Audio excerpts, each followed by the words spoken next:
আসসালামু আলাইকুম dear viewers. আজকে আমরা কথা বলবো সাবজেক্ট ভার্ব নিয়ে, অর্থাৎ দুইটা শব্দ দিয়ে, দুইটা ওয়ার্ড দিয়ে আমরা কিভাবে বাক্য রচনা করব। আমরা গ্র্যাজুয়ালি যেতে চাচ্ছি। ইংলিশ ইংলিশে প্রায় 12টা প্যাটার্ন আছে যেভাবে আমরা বাক্য তৈরি করতে পারি। তার মধ্যে সবচেয়ে শর্টেস্ট ওয়ে, সবচেয়ে ছোট যেটা, সেটা হচ্ছে সাবজেক্ট এবং ভার্ব, রাইট? তো এটা সবার জন্য না, যারা অলরেডি ব্যাপারগুলো জানেন তাদের জন্য না, যারা শুরু থেকে শুরু করতে চাচ্ছেন ফ্রম দি ভেরি বেসিক। ভিডিওটা মূলত তাদের জন্য। তো আজকে আমরা কথা বলছি কি নিয়ে? সাবজেক্ট এবং ভার্ব নিয়ে, রাইট? সাবজেক্ট এবং ভার্ব। তো এই ভিডিওটার শুরুতে কিছু কথা বলে নিই। সেটা হচ্ছে আমরা যে বাক্যটা তৈরি করব, ওটাকে আমরা প্রথমে প্রেজেন্ট সিম্পলে করব, দেন সেটাকে পাস্ট সিম্পলে নিয়ে যাব, এন্ড দেন সেটাকে ফিউচার সিম্পলে ট্রাই করব, right? একটা বাক্যকে আমরা তিনটা টেন্সে ট্রাই করব, তিনটা টেন্সে চেষ্টা করব। দেন আমরা আবার প্রেজেন্ট সিম্পল টেন্সে নিয়ে সেটাকে প্রেজেন্ট সিম্পল থেকে এটাকে ইন্টারোগেটিভ করব, এবং প্রেজেন্ট সিম্পল টেন্সে এটাকে নেগেটিভ করব। দেন এটাকে পাস্ট সিম্পলে নিয়ে যাব, আবার সেই বাক্যটাকে আবার past simple interrogative, past simple negative. Then এটাকে ফিউচার সিম্পল ইন্টারোগেটিভ করব, ফিউচার সিম্পল নেগেটিভ করব। ফর এক্সাম্পল, আই বিলিভ, আমি বিশ্বাস করি। প্রেজেন্ট সিম্পল, এটাকে একই সাথে আমি বলবো পাস্ট সিম্পল, আই বিলিভড, আমি বিশ্বাস করেছিলাম। এবং এটাকে আবার ফিউচার সিম্পলি বলবো, আই উইল বিলিভ, আমি বিশ্বাস করব, রাইট? দেন এই আই বিলিভ প্রেজেন্ট সিম্পলটাকে আমরা প্রেজেন্ট সিম্পল ইন্টারোগেটিভ করব। I believe, do I believe, right? I believe, I do not believe. Then আবার পাস্ট সিম্পলে আমরা এটাকে ইন্টারোগেটিভ নেগেটিভ করব। যেমন I believed, did I believe, I did not believe. Then আমরা চলে যাব ফিউচার সিম্পলে, I will believe, will I believe, I will not believe, right? ঠিক এইভাবে প্রথমে আমরা শুধু সিম্পল অ্যাফার্মেটিভ করব, present simple affirmative, past simple affirmative, এবং ফিউচার সিম্পল অ্যাফার্মেটিভ, অর্থাৎ হ্যাঁ বাক্য করব। দেন আমরা এগুলোকে আবার ইন্টারোগেটিভ, প্রশ্নবোধক এবং নেগেটিভ বা নাবোধক বাক্য তৈরি করব।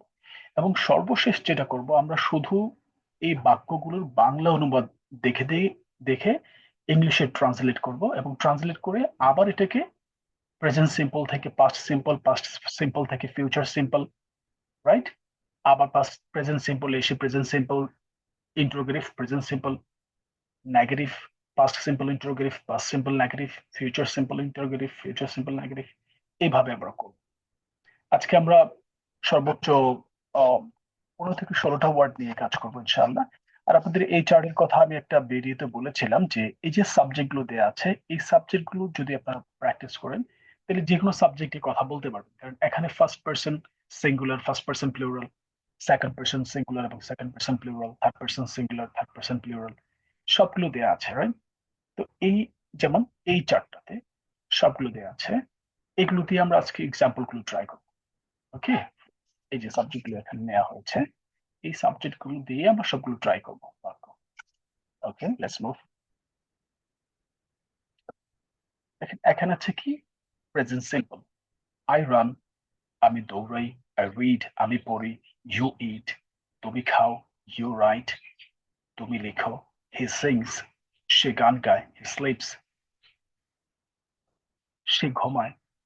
এই যে হি স্লিপস, সে ঘুমায়, এটা দেখলাম আমরা প্রেজেন্ট সিম্পল। এভাবে আমরা এই ব্যাপারগুলো, এই বাক্যগুলোকে শেষ করবো। দেন আমরা প্লুরালে আসছি, উইমেন যাবে ঠক, রাইট? এটা প্রেজেন্ট সিম্পল চলছে। প্রেজেন্ট সিম্পল এখন আমরা এই বাক্যগুলোকে পাস্ট সিম্পল ট্রাই করবো। যেমন আই র্যান, আমি দৌড়েছিলাম। আই রেড, আমি পড়েছিলাম। এটা দেখতে যদিও আর ই এডি রিড, রিড এই ভার্বটা তিনটা ফর্মই আসলে একই রকম। Past form, present form, past participle form same, but উচ্চারণটাকে রিড প্রেজেন্ট ফর্মে বলতে হবে, আর পাস্ট ফর্মে এবং পাস্ট পার্টিসিপল ফর্মে বলতে হবে, right? Right? So I red, আমি পড়েছিলাম। ইউ এট, তুমি খেয়েছিলে। ইউ রোট, তুমি লিখেছিলে। সো এইভাবে আমরা পাস্ট সিম্পল সবগুলো বাক্যকে করলাম। ঠিক এই বাক্যগুলোকে আবার আমরা ফিউচার সিম্পলে দিয়ে থাকি। যেমন এটা প্রেজেন্ট সিম্পলে কি ছিল? আই রান, কিন্তু এটা হয়ে গেল এখন আই উইল রান, আমি দৌড়াবো। আই উইল রিড, আমি পড়বো। ইউ উইল ইট, তুমি খাবে। ইউ উইল রাইট, তুমি লিখবে। হি উইল সিং, সে গাইবে। হি উইল স্লিপ, সে ঘুমাবে। So these are the sentences. আমরা একটা বাক্যকে কিন্তু প্রেজেন্ট সিম্পলে নিলাম, পাস্ট সিম্পলে নিলাম এবং ফিউচার সিম্পলে নিলাম। এগুলো সবই অ্যাফার্মেটিভ, অর্থাৎ হাবুদুর বাক্য। আমরা এটা শেষ করলাম, এভাবে সিম্পলে করে শেষ করলাম। ওকে, তারপরে আমরা কি করব?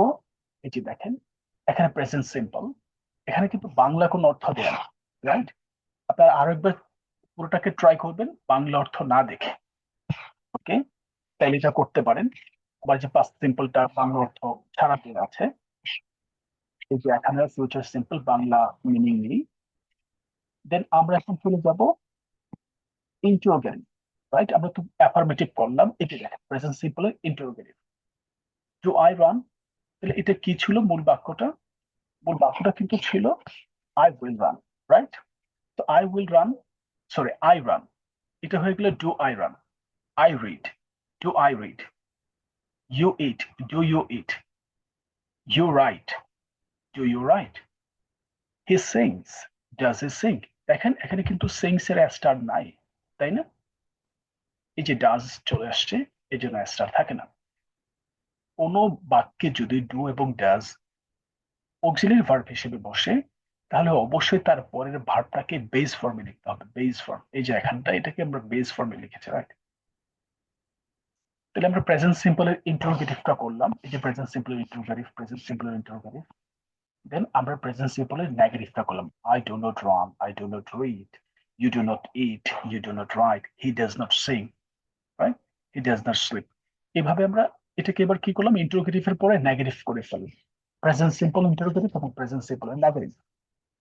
এখন আমরা পাস্ট সিম্পল যাব। পাস্ট সিম্পলে কি ছিল? আই র্যান, সেটা হয়ে গেল ডিড আই রান।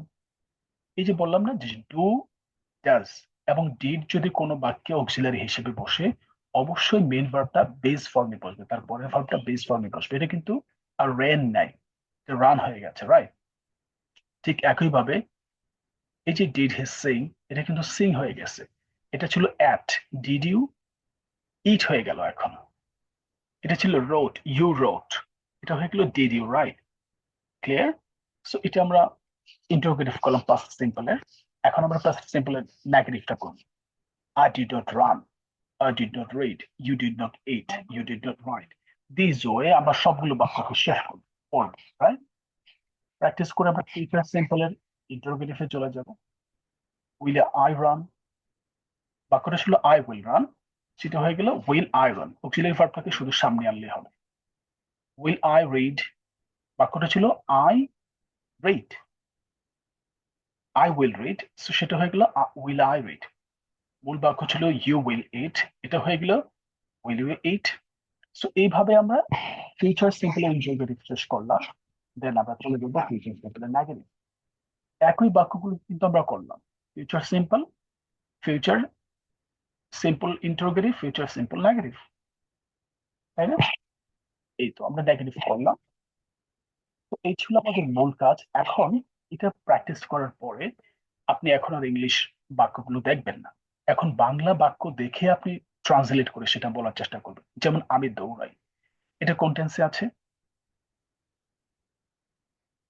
প্রেজেন্ট সিম্পলে। তাহলে এখন আমি কি বলবো? I run, I run. Then আমি বলে ফেলবো আই রান, এটা হচ্ছে অ্যাফার্মেটিভ, তাই তো? অ্যাফার্মেটিভ, দেন আমাকে ইন্টারোগেটিভ বলতে হবে, I run, do I run. আবার এখন বলতে হবে negative, I do not run. আমি পড়ি, আমি পড়ি আই রিড, এটা নেগেটিভটা হচ্ছে I, I do not read. Interrogative হচ্ছে do I read, right? So এভাবে আমরা প্রেজেন্ট সিম্পল এটা করলাম, পাস্ট সিম্পল গুলো আমরা করব। দেয়া আছে, আমরা শুধু বাংলা অনুবাদ দেখে, বাংলাটা দেখে ইংরেজিতে অনুবাদ করবো এবং সবগুলো ফর্মে বলবো, অ্যাফার্মেটিভ, নেগেটিভ, ইন্টারোগেটিভ, যে ফিউচার সিম্পল। এইভাবে আমরা ফিউচার সিম্পল, প্রেজেন্ট সিম্পল এবং পাস্ট সিম্পলের সবগুলো বাংলা দেখি ইংরেজিতে করি। That's all. Thank you very much. সালাম আলাইকুম।